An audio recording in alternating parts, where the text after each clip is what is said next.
من أهله.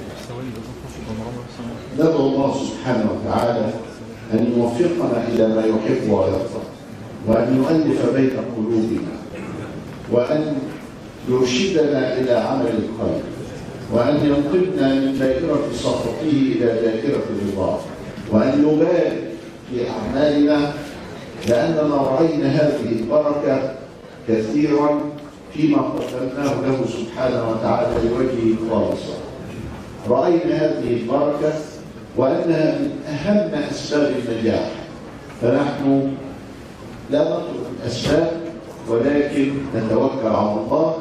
فالفلاح يلقي الحب ثم يدعو ويقول يا رب، وها نحن ندعوه سبحانه وتعالى يا رب سدد خطانا واجمع كلمتنا وبارك في مصرنا واهدنا فيما هديت، وافتح علينا من خزائن فضلك ورحمتك ما تثبت به الإيمان في قلوبنا. اللهم تقبل منا وارض عنا وارحمنا واجمعنا على الخير في الدنيا والآخرة. شكرا لك.